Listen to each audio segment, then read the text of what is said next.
What does the future look like, and what likelihood does each opportunity have? Kevin Warsh is the nominee to assume the role of chairman of the Federal Reserve. This is considered one of the most powerful economic positions in the U.S., and if we're being honest, really the world. This is because the U.S. is obviously, the biggest economy in the world, and we are the superpower today. So this role has huge implications.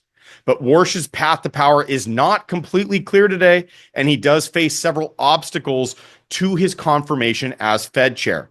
Today, we're going to explore those challenges, and we're going to project out what happens next if he is confirmed. We will look at the impact that the Fed has on the U.S. and global economies.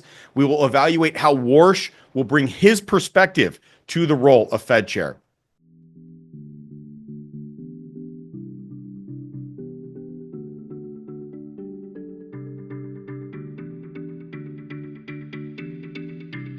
The stagflation squeeze. What that means is we're going to be unpacking the 2026 Federal Reserve transition. We're talking about Jerome Powell on the way out, and we're talking about potentially Kevin Warsh on the way in. We're going to talk about what that means, and specifically the key role of the Federal Reserve, not just in this transition, but also throughout the economic forces that we're dealing with today, which there's quite a few considerations. We'll also tell you about the pressures building in the economy. Lots of angles and layers to that. The battle for Fed independence, incredibly important, and the political struggle for lower interest rates. Is Donald Trump going to get his way and get lower rates? Is the Fed going to remain independent? These are big questions with big impacts on the back end. But before we get too far, if we haven't had a chance to meet, great to see you here. My name is Nick D'Angelo. I'm president here at Saint Investment Group. I am really blessed, honored, to be recognized as a thought leader in the, economics, investment, real estate, et cetera space. So I get to be on podcast stages all over the country and really brag about my team on slides like this. We have over 600 mortgages in 29 states and growing. We are extremely active in the market today. Over 211 million in assets under management. We are just adjusting that number shortly. We just crossed 220. So that was just this week. So round of applause to our team for a lot of hard work. We at Saint Investment Group, what we do is produce a Saint Income Fund. That is our flagship product with returns up to 14.28%. And what I'm most proud of on this slide is that we've been doing this for over a decade and never missed a distribution to our investors. So our kind of cute phrase is always on time, every time. What that actually means is we pay our investors, and we take that very seriously, and we're extremely proud of our track record there. Another brag slide. This represents a huge amount of hard work for our asset management team, our team as a whole, but over 600 mortgages, over 10 years of consistent on-time distributions to our investors, over 14 million distributed to our investors, and a lot more ahead. But don't just take my word for it. I do. To be on record, I think we're the best fund in the entire universe. But that said, I also encourage you guys, check out third parties. What do other people have to say about us at Saint? Well, I'll point you in some directions to find out. We have dozens of reviews. The two best places to hear those reviews and see those reviews and read what investors feel and what they've experienced with us are going to be Trustpilot #1 and Google #2. Dozens and dozens of reviews. It'll give you a very good idea of how we treat our investors and how they enjoy investing with us. So we got a lot to cover today, but before we get too far, I wanted to take a moment and introduce you guys. I'm sure you know this very smart individual, very key member of the Saint team, Mr. Tom Furlong. He is our director of investor success, but I want to make positive that you guys are connected with Tom and on a first name basis. So Tom, can you jump in and tell the audience a little about what you do with Saint and how you might be able to help them out? Absolutely. Thank you, Nick. And always a better introduction than I deserve. So I always appreciate that. I know a lot of us have already connected. I do actually see some names I don't recognize though, Nick. So I appreciate that introduction. But yeah, as Nick mentioned, I'm the director of the investor success team. That's really investor relations. That means all things to do with the income fund. I've raised about $200 million from retail investors and actually some from institutions as well. So If there's any question that you have on your specific roadmap, that's what I'm here for. Your investments, all the money that you've worked for your whole entire life to get, we want to make sure that that's protected. That's put into something that's going to be giving you either cash flow, growing passively, something that's stable. I'm going to be dropping my information just directly in the chat here. It's going to be my email and my phone number. So if you don't have my number, feel free to save it. You can shoot me a text, an emoji, a message during this webinar. That's great. And then we can always set up a call as well after this webinar to go through your specific situation and your specific investment roadmap. Amazing. Tommy, appreciate you. Guys, Tom is an amazing resource. He said it, but I'll say it again. He's worked with hundreds and hundreds of investors, many hundreds of millions of dollars being invested. So in your situation, your specific scenario, if you want to talk to somebody that has seen it, Tom's a good resource, as well as bouncing questions off him about how the same income fund might fit in your investment world and your portfolio. So again, highly encourage you guys to get with Tom. His information is in the chat. You can call him now. You can book a call for later as well. All right. So let's talk about an outline of what we're going into today to give a little roadmap. We'll start with a legal disclaimer. We have great legal and great attorneys that we love, so we will keep them happy by reading that. Then we're jumping into our topic, talking about the Federal Reserve, stagflation, economic forces that we see today, all those things combined of what the outlook looks like. We'll wrap up with a little bit of housekeeping, and then we will end with some live Q&A. This is our time to chat together. Any questions you guys have, we will be discussing live on the fly here. Economics, investment, the topic today, investing with Saint, any of it is inbounds, and it's really consistently ranked as one of the most valuable pieces of all of our webinars. So I'm excited to have that time with you guys as well. And a quick word from our legal team. I'll let you guys read the slide, highly encouraged, but here are the highlights. Not investment advice today. This is for educational purposes only. All investments carry risk. And then a couple personal ones. I always encourage you guys to verify the numbers that I'm going to go through today. Some of them will be off the top of my head, just kind of connecting dots as we go through, oftentimes in Q&A as well. Check out the numbers, make sure that you're comfortable and understand them. And then last but not least, we spend a lot of time on these webinars. We're extremely proud of them. So just a reminder that we own the material and we ask you guys not to reproduce it or distribute it. So we do this on every monthly webinar, every content monthly webinar. It's the Saint Book Club. And today we're digging into the Federal Reserve quite a bit. So we have a good book that out of the many, many, many amazing books on the Federal Reserve, this one stands above because it directly impacts what we're talking about today. This book is called The Power and Independence of the Federal Reserve. We chose this book because it is targeted for today, because it analyzes what Fed independence means in practice on a day-to-day basis with the Federal Reserve. And it talks about how all the stakeholders of the Federal Reserve interact. It challenges things like the myth of the omnipotent Fed chair. It shows how governors, Reserve Bank presidents, Congress, and the White House all work together and shape the policies at the Federal Reserve. So the author here is going to drill down on the evolving mission of the Federal Reserve, things like risk analysis, wider banking industry supervision. This is all things Federal Reserve as it relates to today. What that also means is we want to give you this book away for free. That's the point of a book club, is that it brings our community together and it really elaborates on a topic that we drill down with our audience. So the way to win a book today, if you want a free book, if you want us to send you a copy of this, then all we want is for you to engage. We want to hear from you guys. We want to hear about what your thoughts are, what your comments are on what we're doing. If you have questions, to drop them in the chat. We might have some polls pop up. Those are super valuable for all of us to round up on different data and aspects of what we're thinking on the topic. And then last but not least, we love your guys' support. So if you leave a review for us on Trustpilot or Google, then you will be on the list for a great engager for today. The top engagers will get a free book. And last but not least, I actually am going to take this. I'm stepping out of turn here, but we have a big announcement here at Saint. A big announcement. We don't even have a slide for it. That's how undercover this is. This Thursday, April 30th, our book, Economics Over Politics. Oh, Ange has the picture right there. If you look at her screen, if you look at her, she's pulling up a copy of the book, one of the first copies. This is Economics Over Politics. This is the book we've been working on for over a year.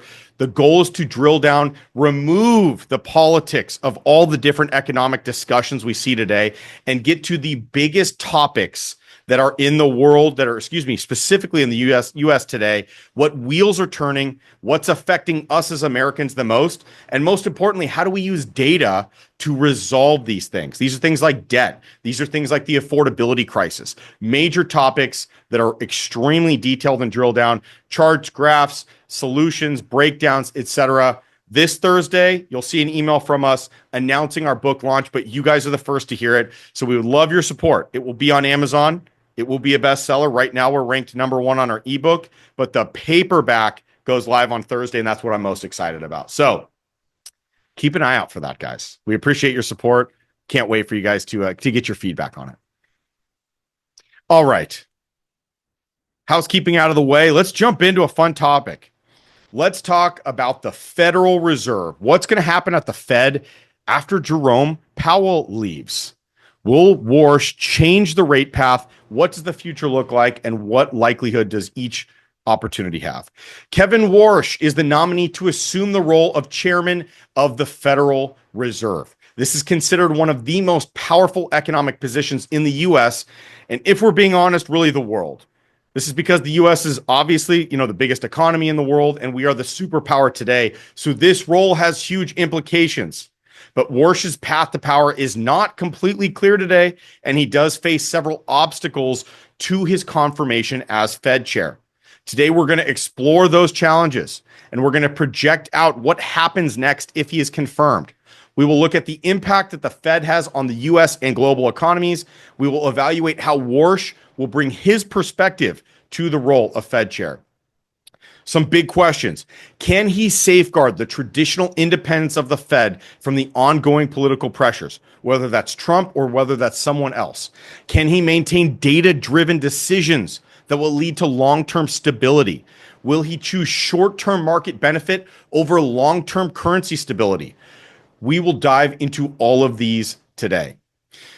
The confirmation hearing for Warsh started last week. So as of today, no additional hearings or votes have been set. We will talk about some of the controversies that the hearing aired in a few more slides. But what do we know about his career and his prior stint on the Board of Governors? Warsh's background is actually pretty well documented. So let's take a look.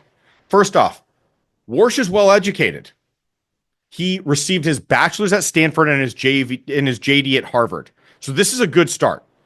He started his career at Morgan Stanley, working in mergers and acquisitions from 1995 to 2002. So we know that he knows high finance, and we know that he knows investment banking.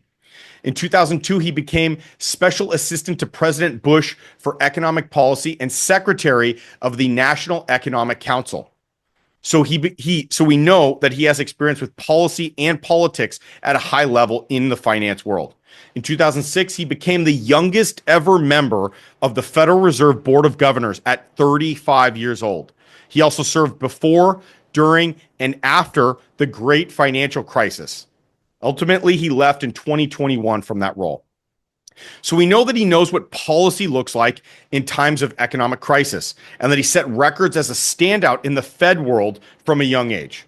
While at the Fed, he served as advisor to Chairman Bernanke and a representative to the G20 and administrative governor. So he's worked with Fed chairs with specific ideologies and helped implement those across multiple roles.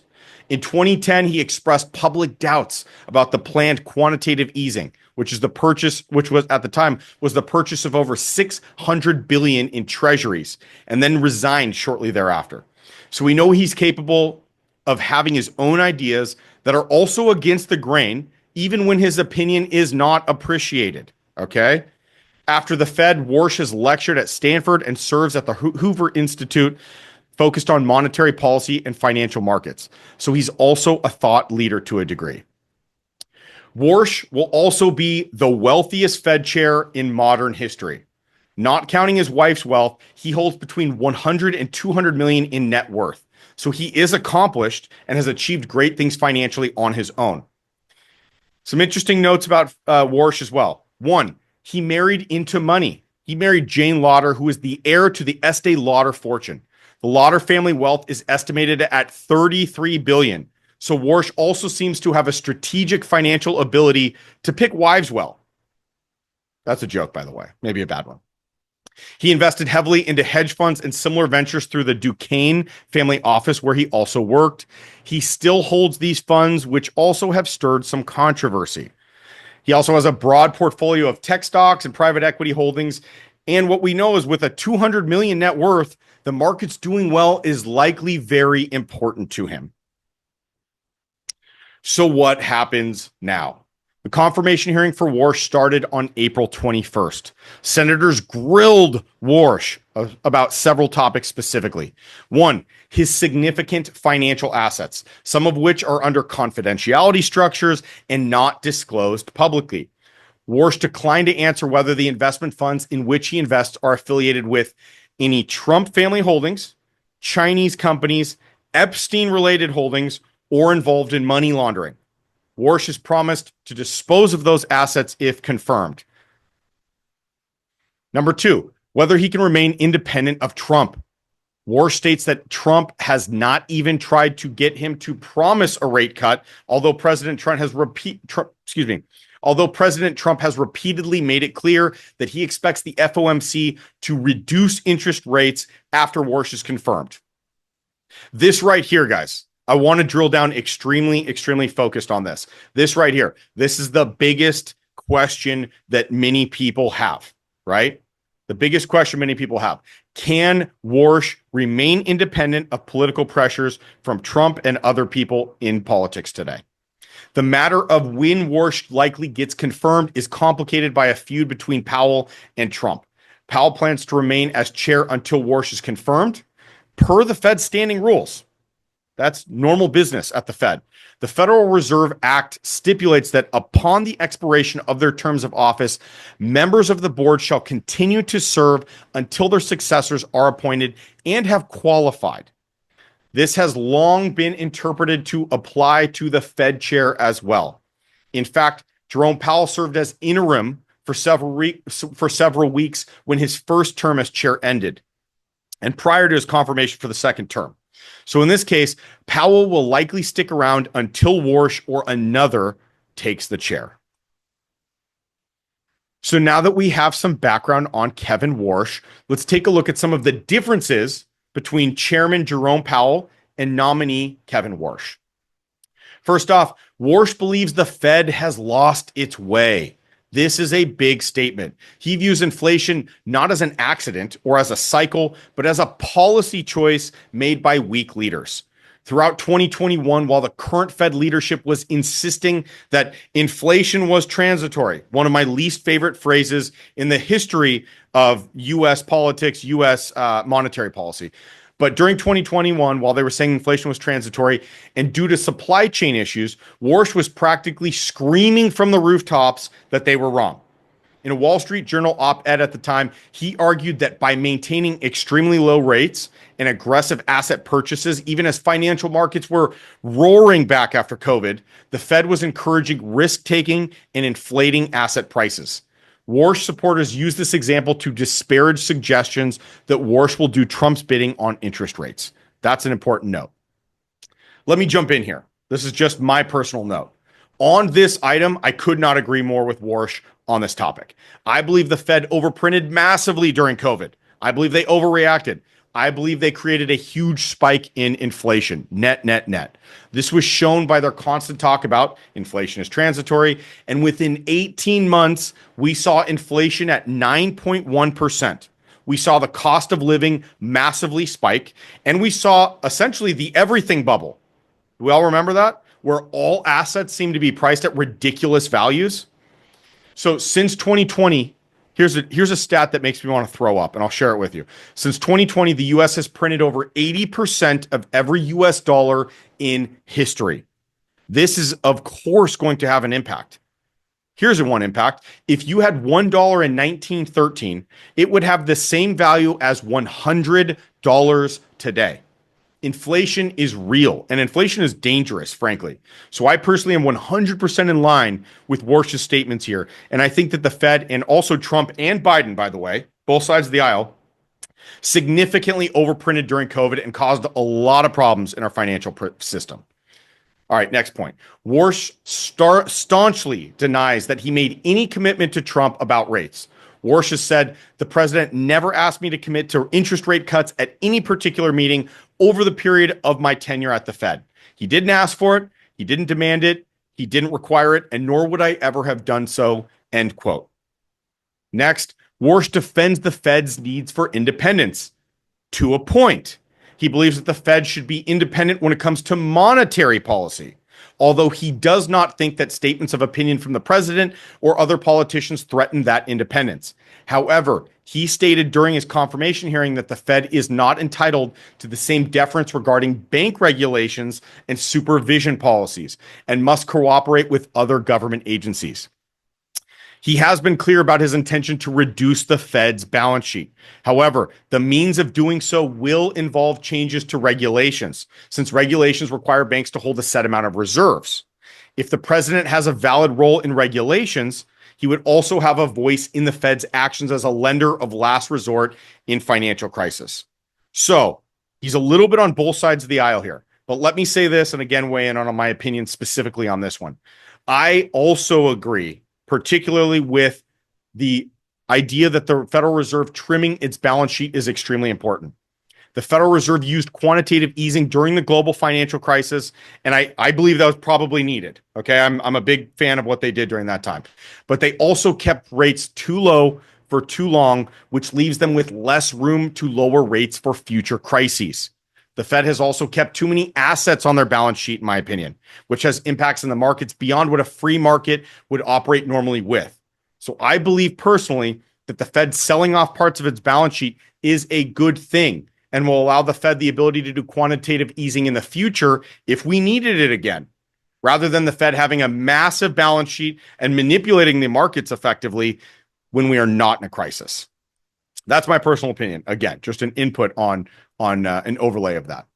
Next, some observers think that this position of Warsh opens the door for President Trump to fire governors over their views on bank regulations or to use that as a pretense for removing governors reluctant to follow his guidance. That's a little scary. Next, what does Warsh mean by regime change at the Fed? This is an important statement, so let's drill down on it a little bit. Warsh wants a narrower central bank, one that essentially stays in its lane and focuses tightly on price stability and full employment, not on things like climate work or broader social goals. In my opinion, just that last piece is dead on. Our central bank should be focused on its dual mandate, which includes inflation, aka price stability, and employment. These, in my opinion, 100% unquestionably are the job of the central bank. The Fed is not a scientific body. I don't think that they should be having climate change goals. I don't think that the Fed is a machine of social change. I think these areas are for other parts of government, and the Fed focusing on its dual mandate is its job, right? So I support Warsh on this position, specifically on the Fed focusing. Next, he believes that the metrics the Fed uses to determine policy are flawed, noting that although inflation has eased from recent highs, ordinary Americans are still reeling from higher prices. We have said this on webinar after webinar, okay? He would likely sideline the Personal Consumption Expenditure Index, the PCE index, which is what the Fed currently uses to manage inflation. He would plan to sideline that and has said that at his hearing, senators asked if he would be looking for FOMC member regime change by trying to fire the presidents of the Fed Reserve banks who would serve on the FOMC. He denied that suggestion. Okay. So we're unsure of the last one, but let's talk about the first one a little bit. I think Warsh has a point that the Personal Consumption Expenditure Index is not a perfect metric. Most economists agree that there are some blind spots there, but it's also not clear what else he would use. And that's my real concern here. The Fed needs to be clear and transparent. That's a major part of the Fed. We need to know, as the American people, how they plan to track their success. The public and taxpayers need to know and see exactly what economic metrics the Fed is using to judge their own performance. So if Warsh is open about the fact that there's a better metric out there than PCE, I'm open to it personally. But I'm also absolutely against the Fed tracking data that is not open to the public or is anything other than extremely clear for us to judge with them their performance. Next point. Warsh also criticizes detailed forward guidance that the Fed provides now, favoring a system where markets infer more from realized decisions and less from long-term pre-commitments. He would likely not support the detailed statements that FOMC members provide, and perhaps not even the publication of the dot plots, which show individual members' projections. This is one that I'm very, very, very much against. I am deeply, deeply against this position. Like I said, the Fed needs transparency. We can't trust, as Americans, all of us on this call, we can't trust a central bank without transparency. The dot plot, if you haven't spent time on the dot plot, what it is the ability for us to give a large view of the Federal Open Market Committee's thoughts on rates over a long period of time. Us removing the dot plot reduces transparency. There's not another way to look at this, in my opinion. So I'm 100% against anything that makes government agencies less transparent. Warsh also cites mission creep as a mistake, particularly what he calls overuse of quantitative easing. In all likelihood, Warsh left his first term at the Fed due to an early disagreement on quantitative easing policy. But we will dig into this further shortly. So, how does the FOMC body actually work? Let's review how the FOMC operates. Often, the Fed is referred to as having two primary tools at its disposal. We have setting interest rates and controlling the supply of money. The money supply is managed by selling and purchasing securities in an open market. Let's see. Hold on. I'm freezing a little bit here. My screen's freezing. Let's see. There we go. Perfect, Ange. Just had that pop up. Okay. These operations are sometimes called quantitative easing on one hand and quantitative tightening on the other. And let's jump in. I'll give you guys a second for the first poll. Here's the question. Which economic term best describes how you're feeling about the 2026 markets right now? A, we have the squeeze, temporary volatility, but manageable. B, we have the stall, drifting towards long-term stagflation. C, the pivot, ready for the Warsh era to change the game. And D, the sidelines, waiting for the May FOMC meeting to decide. So if you guys take a minute and vote in the poll, we can all see your answers and we can all compare notes on that. That'd be really fun. Oh my gosh. Overwhelming right now. Overwhelming voting towards C. All right, we're calling it. We have a 100% vote for our audience today voting on the pivot, ready for the Warsh era to change the game. I love it. I love it. I am too. Say what you will about Jerome Powell. By the way, here's a quick fact about Jerome Powell. Our first attorney as head of the Federal Reserve. Typically, that's an economist role. First attorney. So take that what you will, but I think it's very interesting. Now, where were we? So these operations that we're outlining, these operations are sometimes called quantitative easing and quantitative tightening. If the Fed wants to reduce the money supply, it can sell securities, which will raise interest rates. The Fed will buy securities if it intends to increase the money supply, which is quantitative easing. So when the Fed sells securities, the Fed receives money and takes money out of circulation. When the Fed buys securities, it puts money into circulation, which increases the money supply. The Board of Governors, which is based in Washington, D.C., has 7 members, each appointed by the U.S. president. These are subject also to a Senate confirmation. These appointments are for a 14-year term. That's very big. While the president does appoint the governors, including the chair, these appointees are also typically considered well insulated from political pressures due to their lengthy terms and lack of any established method for removal. The president selects the chair and vice chair from among the current members. They serve in that role for a 4-year term. However, it's very common that they are reappointed for a second term, typically. Those 7 governors and 5 of the 12 regional bank presidents from the Federal Open Market can form the Federal Open Market Committee. So there are a total of 12 members of the FOMC. The president of the New York Fed is always a voting member. That's rare. And the other regional reserve bank presidents rotate through the remaining 4 voting seats, but all participate in the discussions. The FOMC pursues dual goals. One is to stabilize inflation. The second is full, quote unquote, full employment. Specifically, the target for unemployment is between roughly 4 and 5%, while the target for inflation rate is 2%. This balance of inflation and unemployment, that seesaw there, is referred to as the Federal Reserve's dual mandate. These are the 2 things that the Fed is mandated with. This is their goal day in and day out. Leslie, good point. Warsh is also an attorney. He does have a JD. Harvard? No. What was his JD? Undergrad was Harvard. Anyways, okay. So that's a little breakdown of how the various bodies are formed at the Fed. Let's dive in a bit on how each member votes. I love this chart. This is good. We know that there's 12 members. We know that each one of them, you can't get 12 people to agree on anything, especially in US politics. So how do our 12 members of the Federal Reserve vote? Well, let's start off with some definitions. Let's talk about hawks versus doves.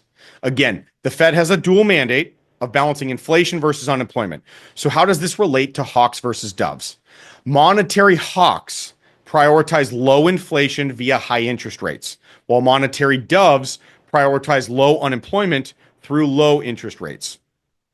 Simply put, hawks equal inflation being the highest priority, while doves focus on unemployment as the highest priority. Personally, so that you know my biases here, you know I'm being 100% transparent. I lean towards being a hawk in this regard. I believe that inflation is one of the biggest risks in our country and our economy at any given time. Not because I love high interest rates, guys. I'm a real estate guy. I do not like high interest rates, okay? But what I do like is a stable economy. And what we see day in and day out, what we cite and what we try to include in nearly every webinar is to show that when the cost of living exceeds wage growth for Americans, we know this leads to bad outcomes. That's why we have one of the lowest economic approval rates today in many categories, because we printed so much money in the last 6 years and have a very expensive cost of living today as a result. So I believe if we keep inflation low, that Americans are smart, that Americans are hardworking, and if they have a balanced, stable economy, that they'll start businesses, businesses will hire more, and they'll solve for unemployment on their own. This is in line with what happened in the 70s and 80s under Volcker as the Fed chair. He had to choose between solving inflation and solving unemployment. He chose solving inflation, and the result was he ended up solving employment also. So that's a little perspective. But what does the Federal Open Market Committee, where does each member stand on this topic today? Right now we have 12 voters. You can see them on the screen. Right now we have 5 that lean hawkish, meaning they focus on inflation above all. We have 4 that are centrist, that are somewhere in the middle, and three that lean dovish, meaning they focus on employment as the number 1 metric. The hawks are generally more focused on making sure inflation is fully contained and less eager to cut rates preemptively. The doves place more weight on employment, like we said. They place a high priority on credit conditions and distributional impacts, and also are more open to easing early if growth in the US economy softens. The centrist, Powell included as a centrist, they tend to sit near the median and will likely determine whether any Warsh-led push for faster rate cuts can get a majority. So what we see today is that the hawks are currently the largest preference on the FOMC board. This is also, I'll make a note here. I'll give them a little lump.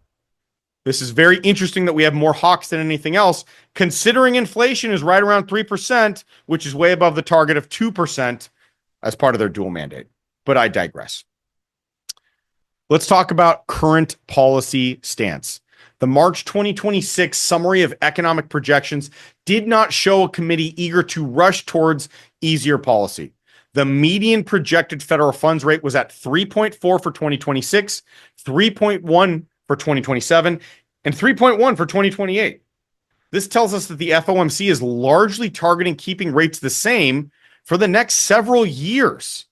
The median 2026 inflation projection, however, rose to 2.7%, up from 2.4% in December, which reinforces the case that inflation concerns have become more of a focus rather than less on the FOMC board.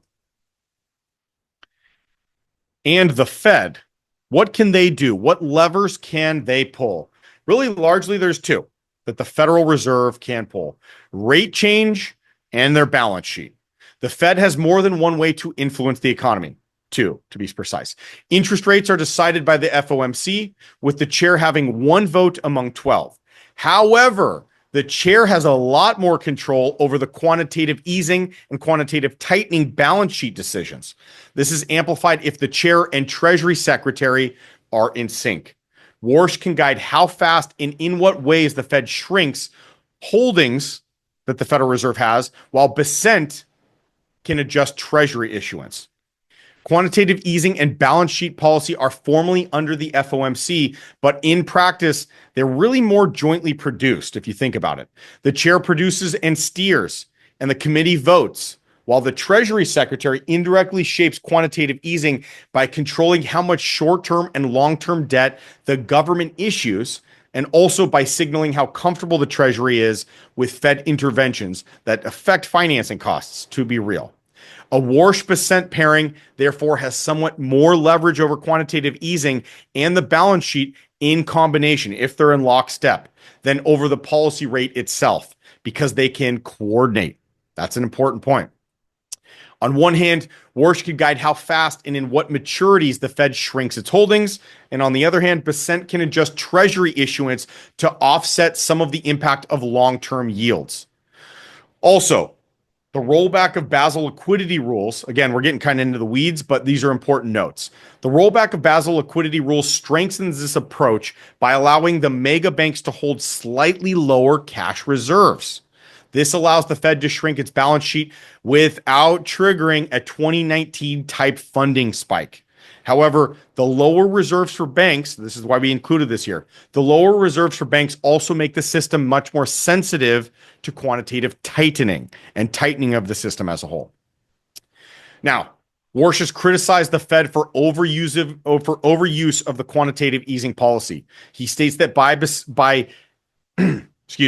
He states that by buying specific assets, such as mortgage-backed securities, which is what we saw in the wake of the global financial crisis, that the Fed was making a political choice about which sectors of the economy should get cheaper money. He wants the Fed to reduce its $6.7 trillion balance sheet, not a small number. The Fed holds $6.7 trillion on its balance sheet. He wants to reduce that. That makes tightening more likely under a Warsh Fed regime. I will also note here, we get asked regularly about how all this applies to the Saint Income Fund, so I'm going to take a minute and just do a little tie-in here.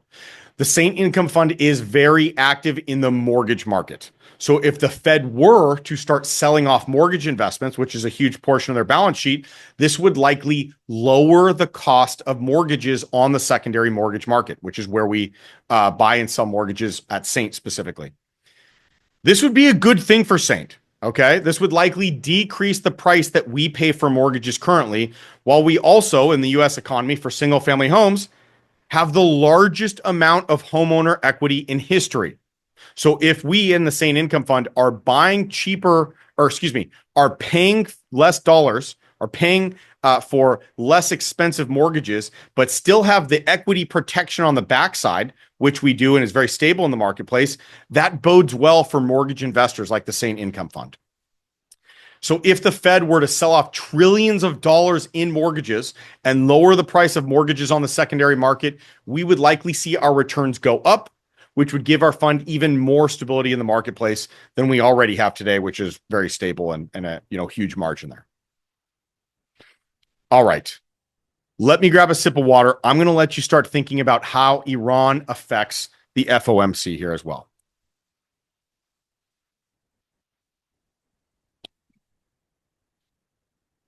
Let's zoom out together. Let's talk about the big picture. So far, we've been talking about the US, and that's great.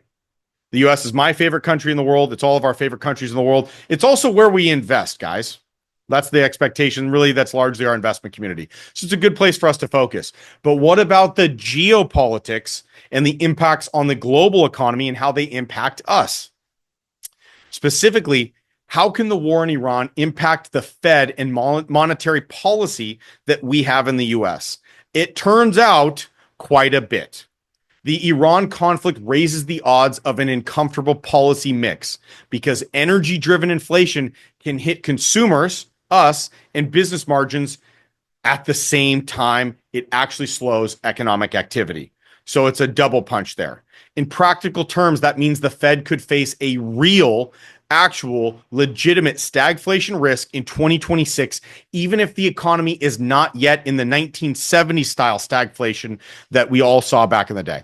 In a weird way, this makes it actually easier for Warsh to defy Trump or any political pressure's desire for lower interest rates, at least in the short term. Let's consider a few big reasons. Number one, higher energy prices. The war has severely constrained traffic through the Strait of Hormuz. Through that strait, the Strait of Hormuz, we normally see on a global scale roughly 20% of global oil and gas flows. U.S. gasoline prices and headline CPI, another measure, another index of inflation, have moved up as a result. Recent reports attribute the March move to around 3.3% year-over-year inflation, largely due to higher pump prices tied to Iran-driven oil shocks.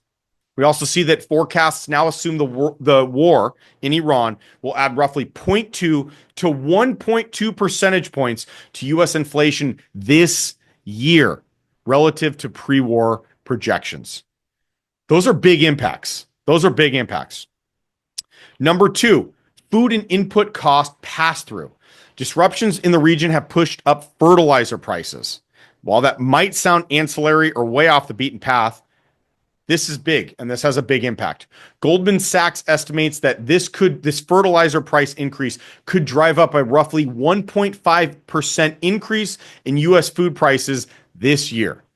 That bleeds into broader goods and services and broader inflation over that time as well. This is part of the Fed's focus, even if it looks past volatile energy in the short run. Next, number three, fiscal and deficit pressures. The Financial Times and other analysts note that the Iran war is a very expensive conflict, roughly to the tune of $1 billion a day. So it ain't cheap, right? It's very expensive for the US. This also adds to defense and support outlays, aka our expenses as a country, which worsens our already large deficit that we're experiencing. The deficit we're averaging the last handful of years is $2 trillion a year. So adding $1 billion a day to that is not a positive thing. We also see higher borrowing needs and war-related spending tilt the macro mix towards looser fiscal and tighter monetary policy. So with that said, how is the FOMC incorporating this into its decisions? How are they digesting this major change with all these considerations? The March 18th, 2026 FOMC minutes and surrounding commentary are pretty clear about how the Iran war is being considered by the Federal Reserve. The first is inflation risk is now to the upside, partly because of the Middle East. Lots of quotes there. The staff assessment specifically cited developments in the Middle East as a key reason for uncertainty around the forecast being higher and why risks to inflation are now higher than they were in the January meeting. Next, we see that cuts are being delayed because of higher energy costs. Market previews and post-meeting analysis describe the March decision as a hawkish hold. The policy was left as is, but the 2026-2027 inflation forecasts have ticked higher and pushed the expected timing of the one remaining cut all the way to 2027. So we're expecting one cut this year. Nobody's expecting that anymore due to the Iran war. They cited specifically the Iran-related energy costs as the justification.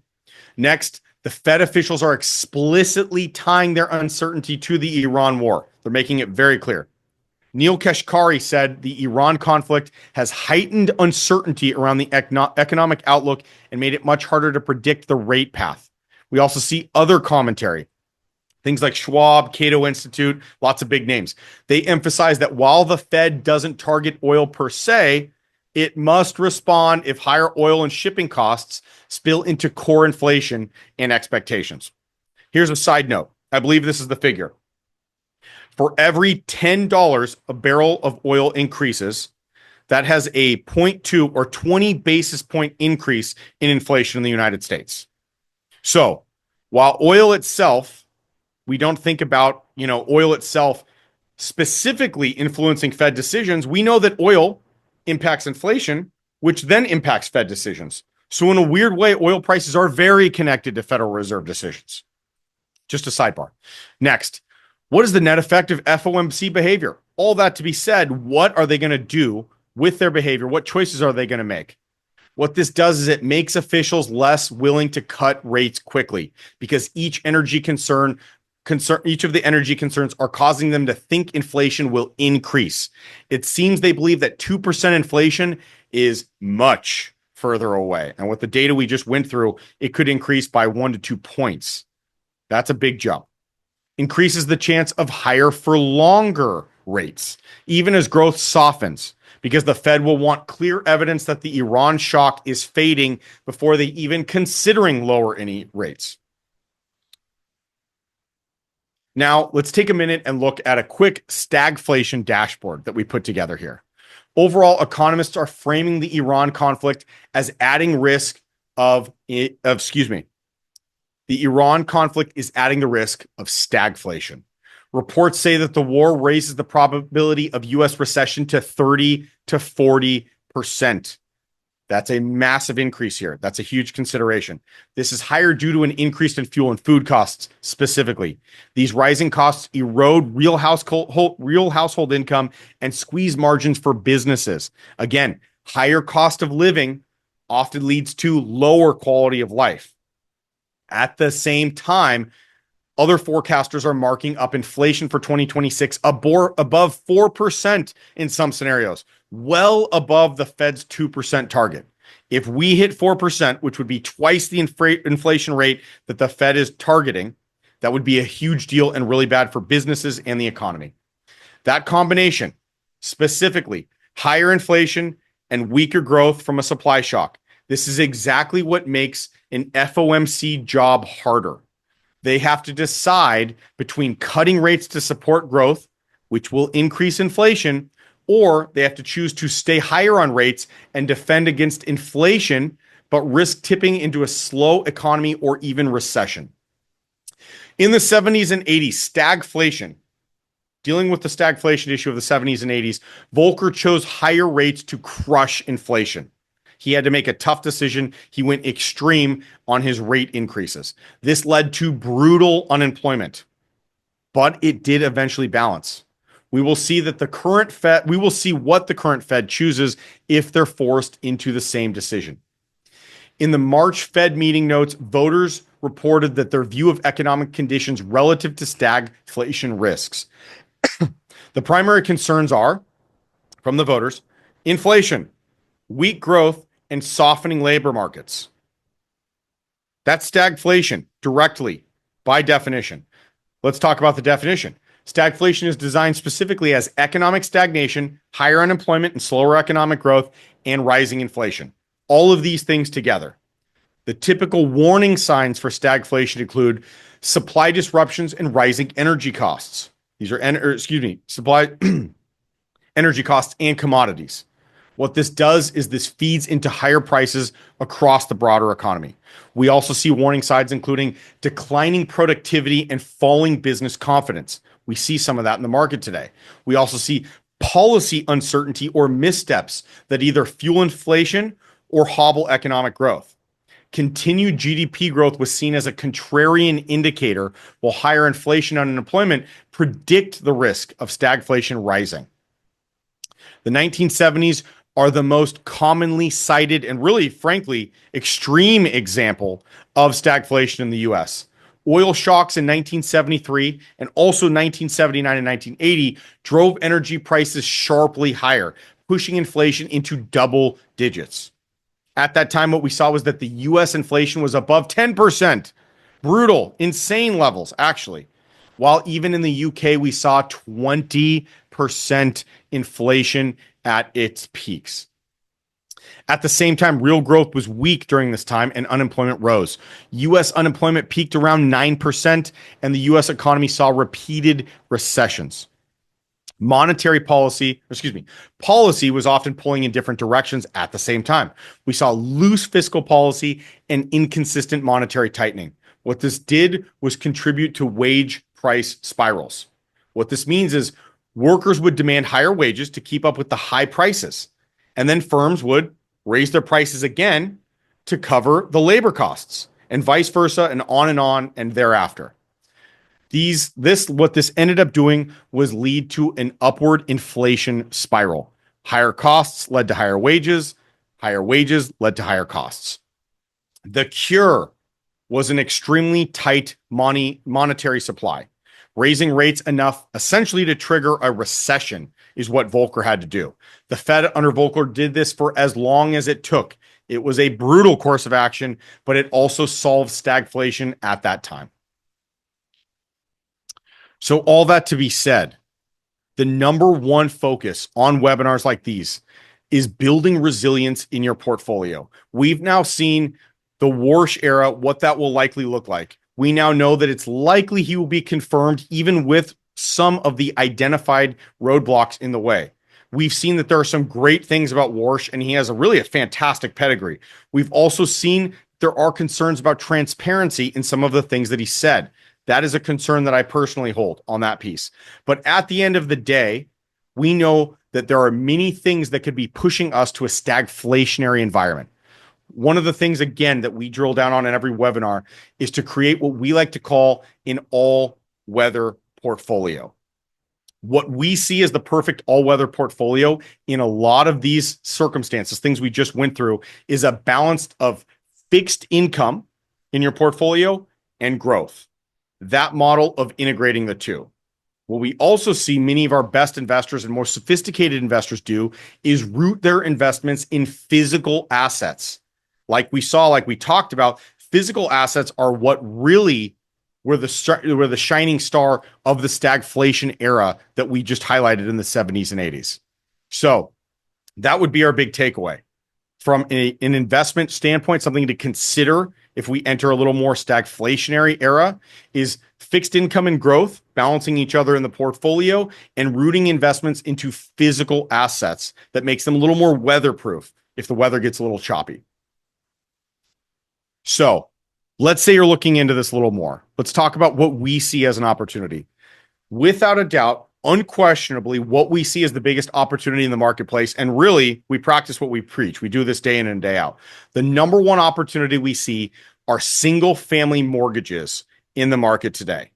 We're talking about structures that have 30-year payment structures, unlike anything else in the world. We're talking about a single-family home market that is really the most propped up and supported market we've ever seen in that sector, and by far the most in the physical assets or real estate space today. So that's our highlight on that side. It also, I'll note, we typically see fixed income and hard assets benefit from things like rate fluctuations and inflation. On the mortgage space specifically, rate adjustments are not a problem on the secondary market, how we buy mortgages and how we invest in mortgages. Because if rates go up, which is becoming more and more likely at this point, the odds of rates increasing or stabilizing at a higher level, which is where we're at today, has gone up tremendously, which we've gone through. If that's the case, mortgages are more stable because people with lower interest rates are not as likely to refinance. Those less refinances stabilize a mortgage portfolio in a big way. There's less turnover overall. And on the flip side, the opposite of that, what if rates go down? Well, that's okay too, because it stimulates buying. More people buying more homes means more refinances. At the same side, we get our money back, with a great return on it, and we reinvest. We go out to the market. So in many cases, that can even boost returns on that side. So we have stability on one side and we have increased returns on the other. So we're very, very agnostic as far as a rate environment is concerned from the Saint Income Fund perspective. And if you want to learn more about investing in the Saint Income Fund, I highly recommend you get with Tom. He can walk you through step by step what we're doing and how we're doing it. You have some information on the screen here, as well as Tom. You see his contact information in the chat now. So you can book a call with him. You can connect with him. You have his number and his contact information. So if you want to learn what we're doing with 600 single family mortgages in over 29 states with great returns in a competitive landscape where we are offering a great fixed income option for your portfolio, I encourage you to get with Tom.